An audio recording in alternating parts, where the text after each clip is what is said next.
है कुएं का रहस्य कहानी का दूसरा भाग।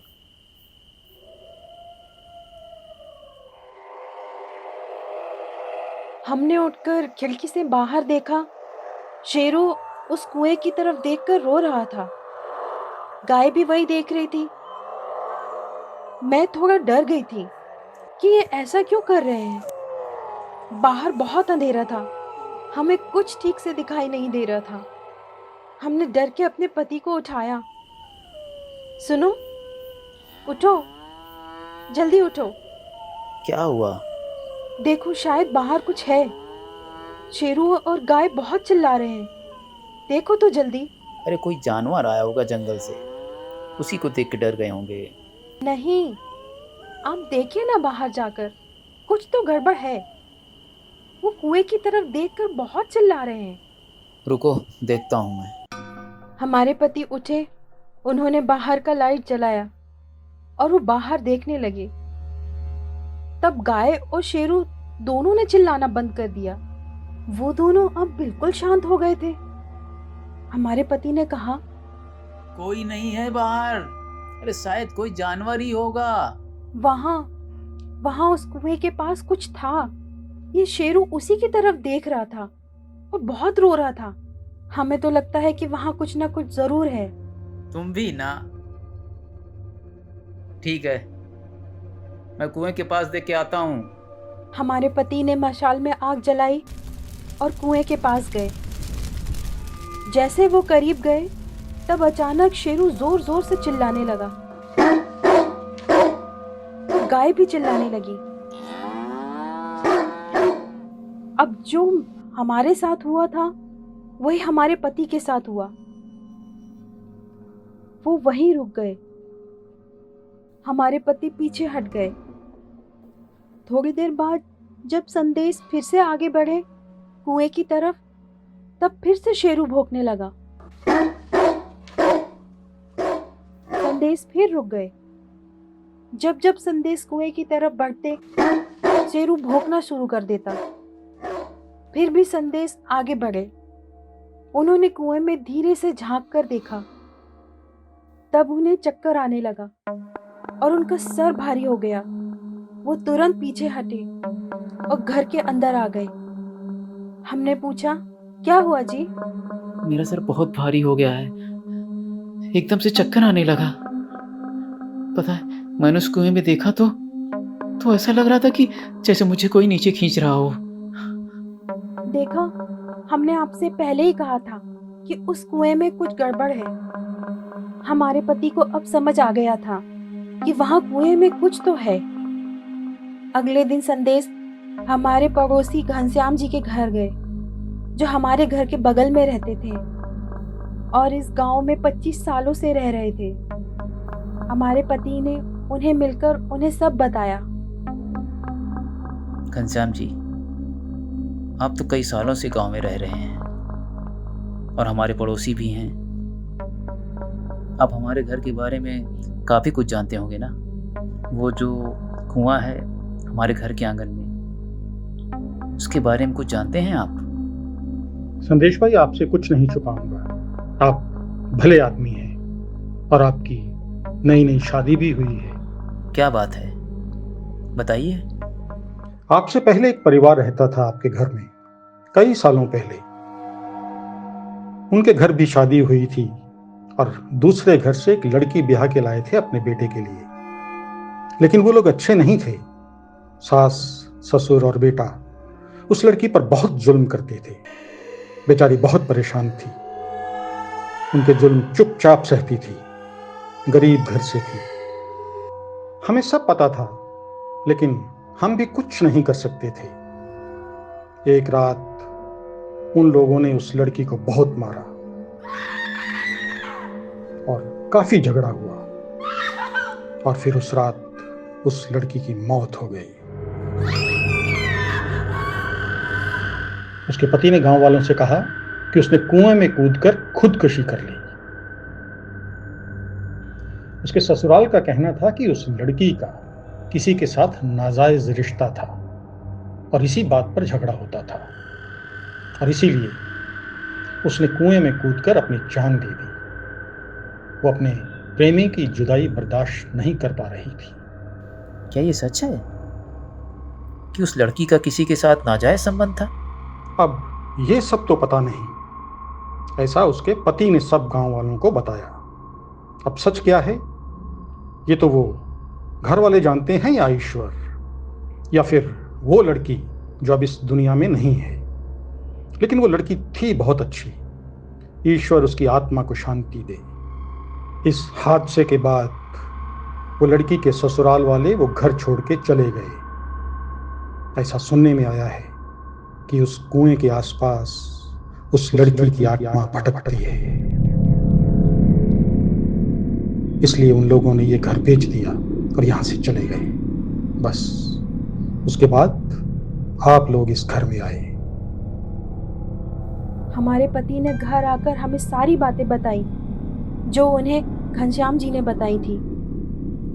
उनकी ये बात सुनकर हमारे हाथ पैर एकदम ढीले हो गए। अब हमें समझ में आया कि उस कुएं में क्या है, क्यों शेरू वहां देखकर भौंकता है और गाय वहां जाना नहीं चाहती।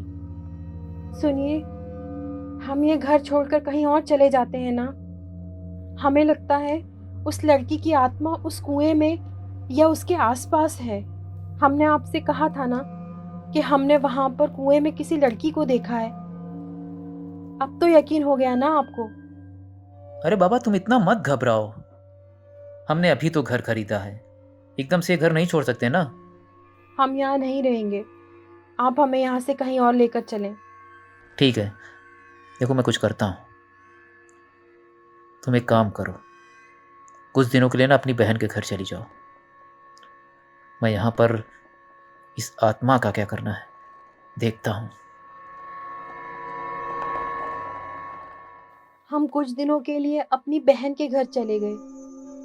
संदेश उसी घर में थे। उन्होंने अपने एक दोस्त राजेश को घर बुलाया। राजेश और संदेश दोनों एक फकीर बाबा से मिलने एक गांव में गए। किसी ने उनको बताया था कि वो बाबा भूत प्रेत का इलाज करते हैं, लेकिन वो बाबा जंगल में एक पहाड़ी पर रहते थे। हमारे पति संदेश और राजेश दोनों एक शाम जंगल में उस पहाड़ी पर पहुंचे। वो घना जंगल था और एक गुफा में उन्होंने बाबा को देखा। बाबा आंखें बंद करके बैठे थे। तब बाबा ने अपनी आंखें खोली और उनको अपने पास बुलाया और उनसे कहा, क्यों आए भैया? बाबा, हम किनौरी गांव से आए हैं आपसे मिलने।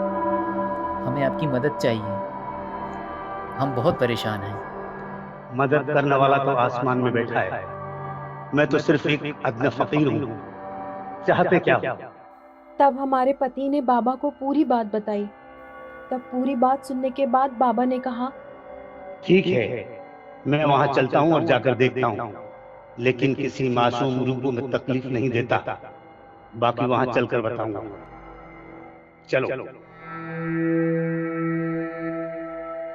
हमारे पति राजेश और वो बाबा गाड़ी में हमारे घर पहुंचे। सब घर के अंदर आए। जैसे ही बाबा ने घर में कदम रखा, शेरू और गाय चिल्लाने लगे। शेरू फिर से रोने लगा और जोर जोर से हवा चलने लगी।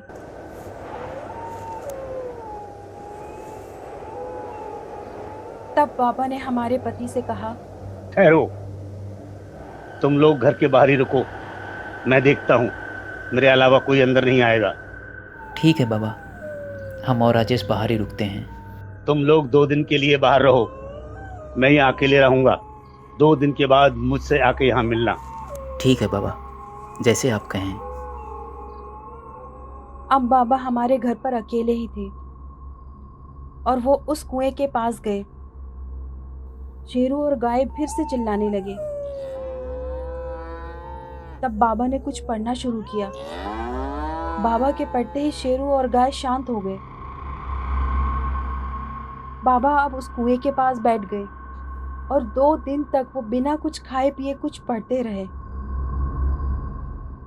अब 2 दिन हो गए थे। संदेश वापस घर आकर बाबा से मिले।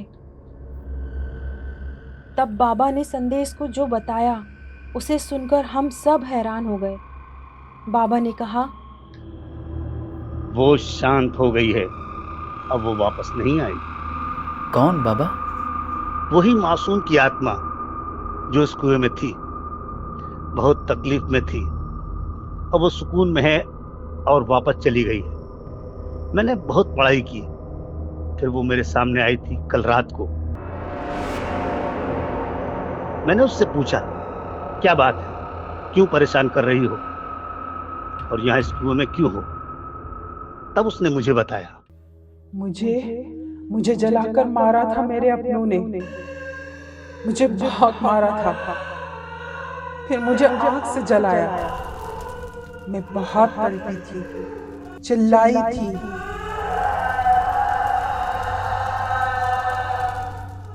मैं अपने आप को आग से बचाने के लिए उस कुएं में कूद गई और इस कुएं में तड़प तड़प कर मैं मर गई। मुझे अब इंसाफ चाहिए, इंसाफ चाहिए मुझे। किसी ने उस मासूम को नहीं बचाया, बहुत बुरी मौत मरी थी।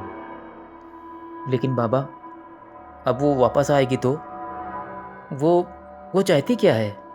वो इंसाफ चाहती है, लेकिन वो चली गई है, अब नहीं आएगी, क्योंकि वो एक अच्छी आत्मा है। बुरी आत्मा इतनी आसानी से नहीं जाती, नुकसान पहुंचा के जाती हैं। वो चाहती है कि उसकी मौत की असली वजह सबके सामने आ जाए और पूरे गांव वालों को ये पता चले कि उसने खुदकुशी नहीं की, बल्कि उसे मारा गया है। मैंने वादा किया है कि ये सच सबके सामने आएगा। अब तुम्हें ये उसका सच सब गांव वालों के सामने बताना होगा, तब वो शांत होगी। जी बाबा, ऐसा ही होगा। मैं सबको बताऊंगा, मैं आपसे वादा करता हूँ। और सुनो, इस कुएं को जितना जल्दी हो सके तोड़कर मिट्टी से भर दो, ये खाली नहीं रहना चाहिए। ठीक है बाबा, ऐसा ही होगा। अब तुम इस घर में आराम से रह सकते हो। अब वो आत्मा इस घर में कभी नहीं आएगी। हमारे पति ने घनश्याम जी से मिलकर एक पंचायत बुलाई और सबको बताया कि उस लड़की के साथ क्या हुआ था। पुलिस ने भी रिपोर्ट लिखवाई। तब कुछ दिनों बाद पता चला कि उसके ससुराल वालों का कार में एक्सीडेंट हो गया है। उसके सास ससुर मर गए थे और लड़का अपाहिज हो गया है। इसे कहते हैं जैसी करनी वैसी भरनी। हमने बाबा जी के कहे अनुसार कुएं को तोड़कर उसे मिट्टी से भर दिया और वहां कुछ गुलाब के पौधे लगा दिए। अब सब ठीक हो गया था। हमें उस लड़की की कहानी सुनकर अच्छा नहीं लग रहा था, लेकिन चलो, उसे इंसाफ तो मिल ही गया था इस दुनिया में। अब हम और हमारे पति संदेश दोनों बहुत खुश थे। एक दिन संदेश ने हमसे पूछा, तुम खुश तो हो ना? हमने कहा, हाँ, हम बहुत खुश हैं। सच में अब कोई परेशानी नहीं है।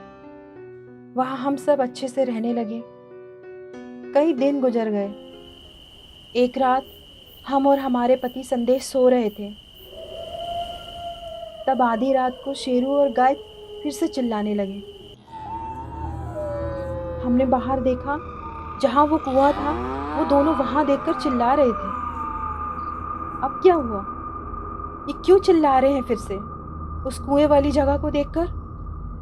कहीं वो आत्मा फिर से तो नहीं आ गई?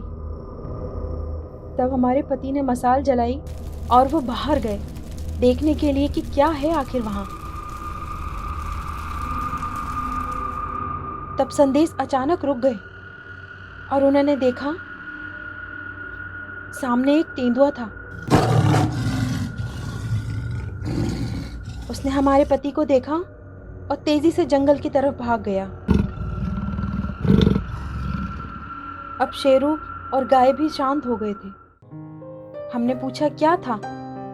तेंदुआ था, भाग गया। फिर संदेश बोले, तेंदुए से डर नहीं लगता है क्या?